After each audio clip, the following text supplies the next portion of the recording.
Hinusgahan nila ang pagkatao ko, mahal. Hayaan mo na. Ang mahalaga, hindi kita hinusgahan at hindi ka masamang tao para sa akin. Ay nako, ngayon ka pa ba panghihinaan ng loob? Kasama mo na ako? Magiging tatay ka na, mahal. O ayan, sumisipa na naman ang anak natin, no? Narinig yata yung sinasabi mo. Ang lahat ng pagod at pag-aalala ko ng mga sandaling yon ay nawala, Sir Blair. Lalo na nang maramdaman ko ang paggalaw ng tiyan ng asawa kong si Amelia.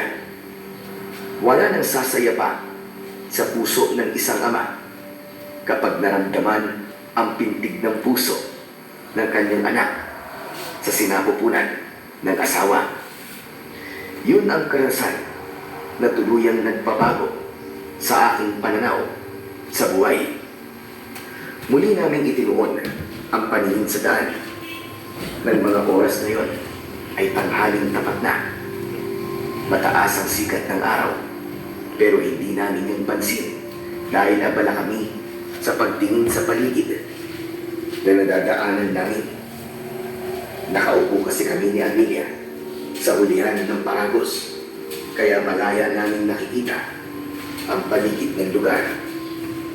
Sino ba naman ang mag-aakala na sa edad kong 35 taon ay magiging tatay ako? Akala ko nun tatanda na ako ng binata Sus, bakit ikaw lang ba? Ako rin naman 28 taon gulang na ako. Bago binayaan ang anak. Pero pakiramdam ko, Daisy pa rin ako. Ha? Anong Daisy? Daisy! Daisy 8. Hindi ko napigilan ang hindi matawa sa biro na yun ni Amelia. Akala ko talaga, niloko niya ako sa edad. Kaya nahalikan ko siya sa kanyang kamay. At sa pagtungo ko, biglang gumewang ang gulong ng Paragos. Napansin namin na nasagasaan ng gulong nito ang isang kalansay ng kalabaw. Bumakas ang takot sa mukha ng aking asawa dahil sa labis na gulat. Kaya naman, agad ko siyang niyakap ng mahigpit at ninakluban ang kanyang mga mata. Humingi naman ng pasensya sa amin ang lalaking nakasakay sa ibabaw ng kalabaw na siyang may hawak sa talingon. Salamat na lang talaga sa lalaki na yun dahil libre niya kaming pinasakay sa kanyang Paragos.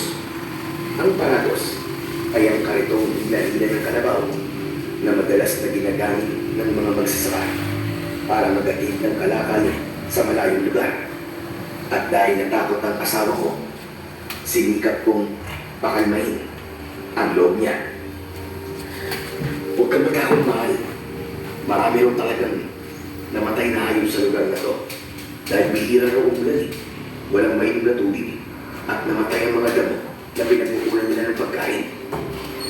Pero sana naman, ibinawa nila yung patay na kalabaw bilang pagpapahalaga nila sa buhay ng hayop na minsan naging katulong nila sa pagtatrabaho na hindi naman pakalat-kalat sa daan. Hayaan mo na, hayaan mo na. Huwag ka na magalit. Natakot ka ba? Medyo lang naman. Nagulat lang talaga ako. Tsaka, yung amoy ng katawan ng kalabaw